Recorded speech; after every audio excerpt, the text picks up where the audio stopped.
Short on time, a little over. So we've got Ravi Singh speaking about RSVP TE scalability.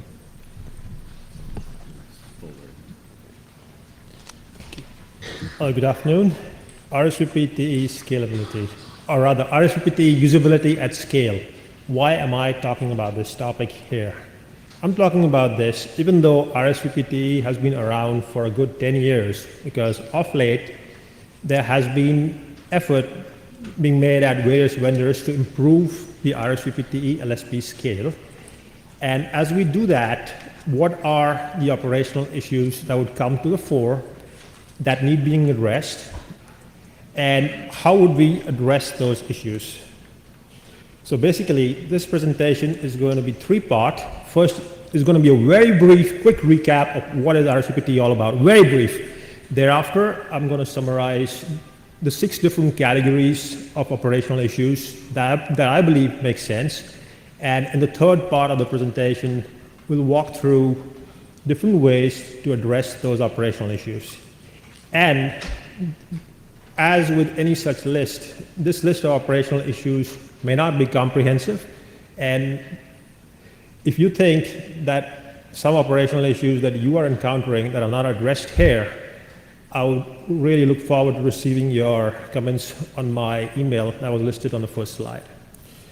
Okay, so RSVP TE is a signaling protocol to set up LSPs, MPLS LSPs. It's been widely deployed for a while, and the key reasons why somebody would deploy that is to get traffic engineering and to get bandwidth accounting and admission control for your traffic, and also, importantly, fast failure protection, which basically is comprised of local repair as well as global repair following the local repair.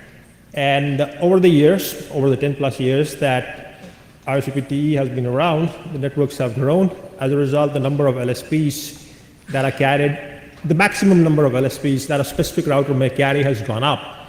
And as a result, issues that may have been minor annoyances in the past would have got magnified now. And with that said, let's look at what the 6 categories of issues are in using RSVP TE, issues that are operationally relevant. So the first category would be, how do you configure a large number of LSPs? So typically when you have N routers that are hosting some MPLS-enabled service, there would be typically, in the most general deployment scenario, there would be a need to set up a full mesh of LSPs. And so we're going to look at the solution. I'm just capturing what would be the categories of operational problems. So that's the first category. Now, the second category is when you have a large number of LSPs in your network, when something goes wrong, how do you figure out what it is that's going on? And so it's basically, if you have, let's say, 100,000 LSPs on a given router, something goes wrong, looking through the CLI is like looking for a microneedle in a haystack. What would it take for that needle to jump out at you and tell you, basically the needle jumping out of the haystack? And so the third category would be issues around the use of auto bandwidth, which is basically, auto bandwidth is a feature which most vendors have, which is essentially LSPs that resize themselves based on how much traffic is entering the LSP, based on some analytics on the, the statistics for the LSP. And the other category would be, how would you utilize your network more efficiently? And so typically when you have RSVP P2P LSPs, sure, if you have a lag bundle between a pair of routers, sure, you can do load balancing over the components of the lag. But for a given P2P LSP between a pair of routers, you have the traffic going between a pair of L3 devices from the ingress to the egress. What would it take to use your network more efficiently? And what would it take to load balance more effectively?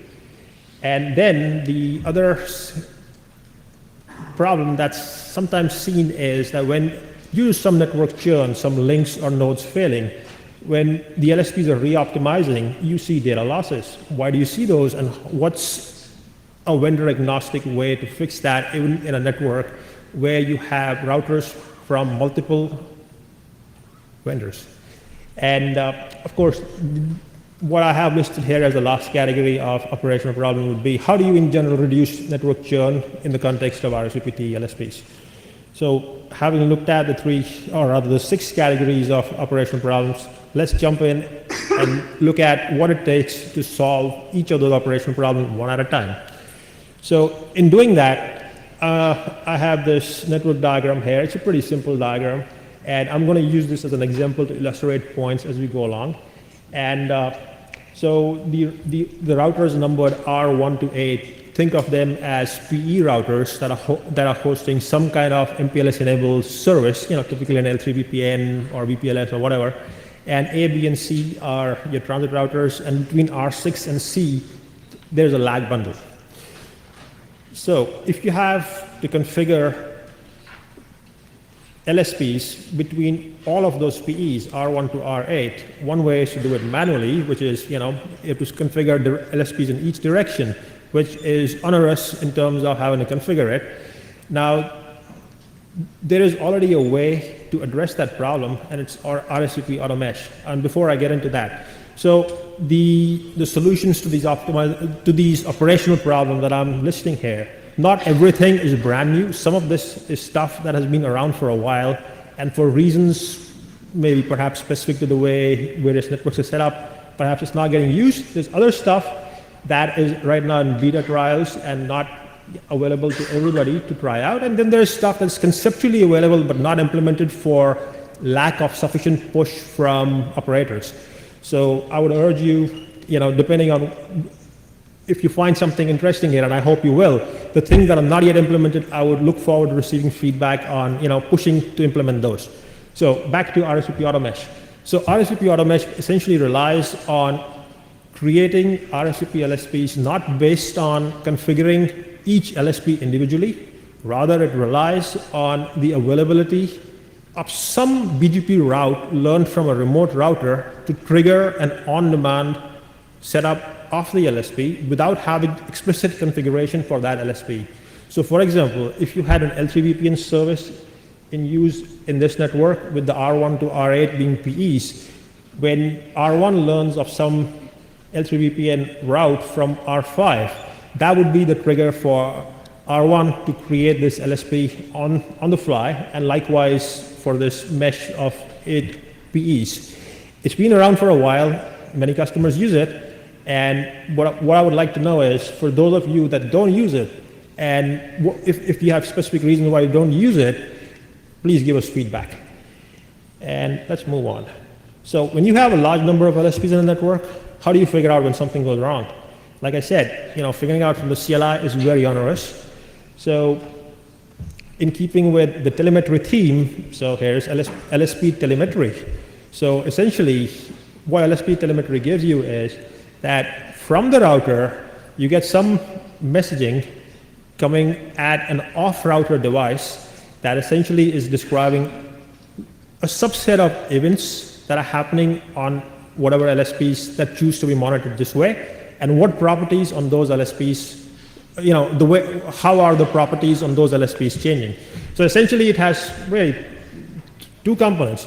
There's a collector, there's a transmitter, and the transmitter essentially, in the simplest form, the transmitter and the collector would have some kind of schema from which they would have generated code, and the transmitter is essentially sending off the events and properties to the collector. So an object model for LSP telemetry would look thus. A sensor would represent a source of data, and the sensor could be in the context of some resources, which could be 1 or more LSPs.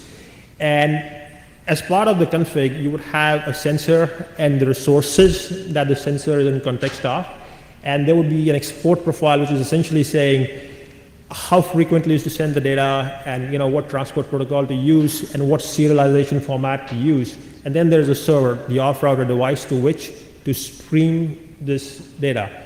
So the key thing here is, as compared to the CLI, you don't really have to look through everything. You can set your configs such that certain events, for example, LSPs going up or down, or events like a path error being received on an LSP, you could, as part of the sensor configuration in the events and properties registry, you could set up the config so that events that are more indicative of a grave failure bubble up to the top. So essentially, by having the right kind of configs for the critical events to be streamed out and having the collector side code have a way to visually represent this to you, the needle could essentially jump out of the haystack. Now the question is, how effective can we be in writing the collector side code, and how effective can we be in generating the config to ensure that the key needles are configured, what to spew out from the router to the collector. Okay, so auto bandwidth deployment issues. So like I said, auto bandwidth allows an LSP to resize itself based on sampling the volume of traffic flowing through the LSP at a certain, you sample periodically, and then after a much longer interval, you decide how the LSP needs to be resized. So when you have a large network where the number of LSPs is very large, so getting the sampling data from the data plane as to how many packets per second are flowing through the LSP, doing that on a querying basis does not scale. So you need a similar LSP statistics telemetry model where from the line cards, the LSP statistics themselves are getting streamed out from the line cards. They're streamed out, but to where? The collector for these statistics could be a component within the router created by the router vendor, or it could be an external device which is accumulating statistics. Now, the key benefit of pushing out these stats is that, firstly, there's no polling overhead, and secondly, this mechanism can be overloaded to have an off-router device do the computation for what should be the new size of this LSP. So essentially, an operator could have some code, whatever analytics algorithm you prefer to run, to decide what should be the new size of the LSP. So essentially, this gives you programmability in terms of running your own algorithms based on the sampling data to determine what should be the size of the LSP. Okay, now talking about maximizing network utilization. So the key things are, how do you spread the load? Spread the load in terms of how do you split the traffic for a given LSP over links that are getting not so well used. And that translates into two things, or rather two solutions. The first, what I would call as TE++. It essentially gives you the ability to set up an LSP, which from a configuration point of view looks like one LSP, but in the real network, it trickles itself into multiple sub-LSPs, and that essentially gives you a higher amount of total bandwidth for the LSP, even though there may not be an actual path through your network between a series of devices that has that much bandwidth. For example, in this diagram, so if every link in this network is a 100 meg link, and if there's, for whatever reason, a desire to set up a 300 meg LSP from R1 to R5, you could have an LSP on R1, which is one LSP from a management point of view, but in the network, it could actually be three LSPs of 100 megs each. And in this slide, the way I have shown it is, the splitting of the LSP is happening at the ingress, but it's not necessary that the splitting of the LSP happen at the ingress. The splitting could potentially even happen at the transit. And to facilitate that, for the splitting at the transit, the ingress would have sent some sort of association information as part of the signaling, so that at a transit router where the splitting is happening, it knows that these sub-LSPs are really part of the same LSP. So it would have ensured that the label it would have advertised upstream would be the same level for the three sub-LSPs. So from an actual signaling point of view, these would be three separate LSPs, but from a management point of view, these would be the same LSP. So what does it give for the operator? It gives the operator better utilization for their network. And even when you don't have a path which actually gives you the bandwidth you need for the LSP, by splitting up the LSP, you can get effectively the same. So now this slide is about how do you load balance your traffic So as we all know, load balancing of traffic, let's talk about a lag for a moment. So if you're load balancing some traffic over a lag, it relies on hashing on flow identifying fields in the packet. So the key invariant to be maintained is that all packets of a given flow go down the same link to prevent reordering. So entropy label, and this is an IETF standard, entropy label essentially gives you a way to carry the hash along with the packet. So when a packet enters an LSP, the ingress router of the LSP would hash on the flow identifying fields of that packet. And the flow identifying fields could be different based on what level of granularity you want for your flow. We'll get into that in a moment. So the ingress computes a hash, translates that into a proper MPLS label, sticks it into the packet behind a well-defined reserve label value of 7, and whichever transit router encounters this data packet, it does not need to look past the label stack to figure out its hash seed. The hash seed is there in the label stack right there. It can hash on the entropy label and get a load balancing outcome just as it would have if it had hashed on the inner flow identifying fields. So why is this important? Why is this interesting, really? So this is interesting because if you're running a network and you have a desire to load balance on finer granularity of flows. For example, if you're carrying, just as an example, you're carrying VXLAN traffic, and for whatever reason your traffic, that's the VXLAN traffic going over this LSP, for some strange reason, let's say your application that's using the VXLAN, it's not able to get the source port in the UDP header in the VXLAN encap to change for your your application specific flows. In that case, you don't have to worry about upgrading every single router in your network to understand the flow identifying fields on those very much inner headers. If you upgrade your routers at the edge so that the ingress can compute the hash by looking in as deep as you require, you're done. Your transit routers can continue to merely hash on just the entropy level. So that's really what entropy level gives you. And the other key thing is not every ingress-egress pair of routers in your network needs to be entropy level capable. So to elaborate on that, the pairs that are entropy level capable, they will use entropy level. The ones that are not, they will not. And the transits can handle both the cases. So for example, in this diagram, the traffic coming from R1 to R5, coming over the LSP from R1 to R5, R6 just needs to hash on the entropy level because R5 is entropy level capable. As a result, R1 would have inserted an entropy level. Okay, so moving on. So why do we see data packet losses sometimes when an LSP is re-optimizing? The key reason for that is that not every router in the world ends up advertising a label upstream after it has programmed the same in its data plane. So what that means is the ingress might, if this label propagation reaches the ingress before this transit router has managed to program that label in SFIB, it's possible that this router might be seeing traffic for which it does not have a route, it'll drop it. So what's really the ideal way to do this? The ideal way for this to be done would be for every vendor to implement some sort of mechanism by which the control plane label advertisement does not happen until after the data plane is known to be programmed. But based on the way the world is right now, that's not really what every vendor does. So LSP self-paying is really a way to sidestep that problem and for the re-optimized instance of the LSP to not be made active at the ingress LER until after the data plane of the new instance of the LSP has been verified to be well programmed, all the way from the ingress to the egress. So how does it work?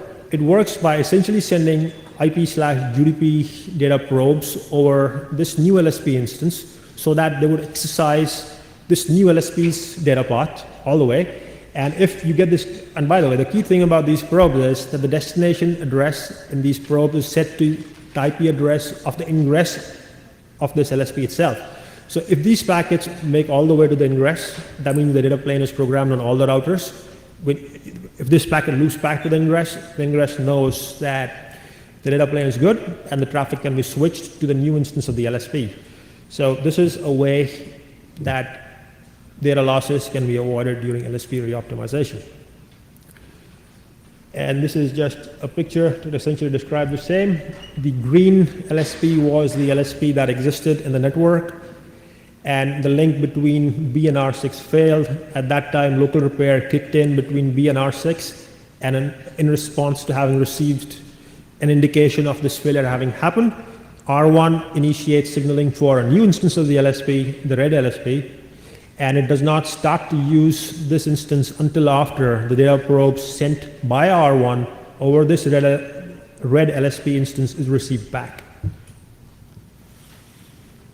Okay, the last subcategory and how to address, or how to do better to address this problem.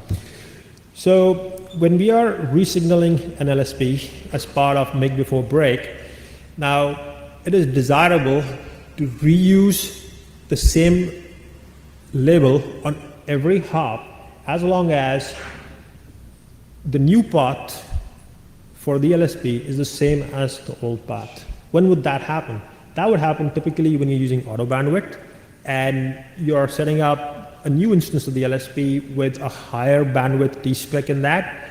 And in that case, when your new path is the same, it really does not make any sense to blow away the old instance of the LSP and set up a brand new instance of the LSP on the same path with different labels, as that just tends to run into the same sort of issues that we saw that self-ping was addressing. So the key here is that, if possible, the egress should advertise the same label, or if you're using PHP, the penultimate hop router should advertise the same label as it was before. And a transit router, when receiving a label from downstream, should determine if the same label has been used by every router south of it for that LSP as was used for the prior instance of the LSP. If you do that, you should not, the churn caused by creating a brand new label in the network for that LSP would go away.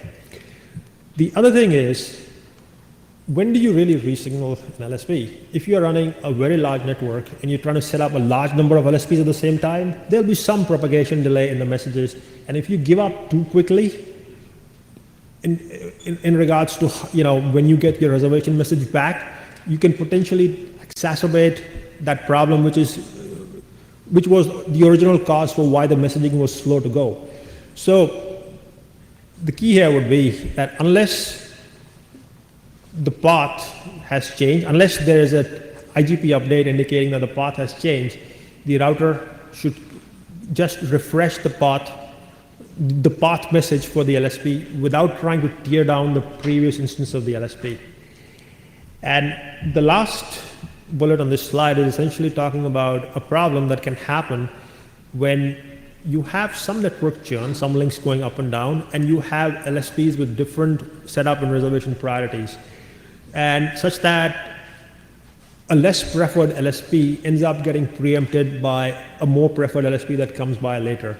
So this essentially, the way to address this would be that, routers could be configured with some sort of, percentage config per setup priority level for the LSPs, so that when the bandwidth utilization downstream of that router on a given link is in excess of a certain configured percentage for that priority, that link not be used for LSPs at that priority.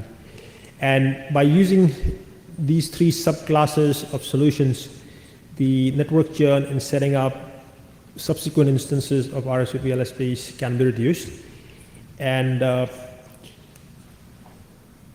this slide is essentially just showing in the diagram the first sub-item that's listed on this slide, which is about reusing the label. And so basically, this is a case where the old and the new instance of the LSP are using the same path. And in this case, what essentially is being said is that all the way from R5 to R1, it's desirable to reuse the same label to reduce churn. So in summary, this presentation has presented various solutions to these 6 subcategories of operational issues, and I believe they're eminently deployable. Some of these are already shipping, and some of these are in beta, and some of these exist as concepts but have not yet been implemented. For example, the TE++ splitting of LSPs at a transit router is not implemented yet by any vendor to the best of my knowledge. However, we believe it is desirable to implement it. We'd like your feedback on that. And also, based on the content that's been presented so far, it's my belief that it is very much possible to deploy RSVP LSPs at scale that are easy to configure, easy to monitor, LSPs that resize themselves, and that enable effective utilization of your network. And with that, I have a list of references, giving more detail about the things that we touched upon in this presentation. The last link is something that I did not yet touch upon in this presentation because that's not really addressing any operational issue per se, but that's a series of recommendations that are more software implementation specific to make the scale go higher per se. And with that, I conclude, and any questions, please.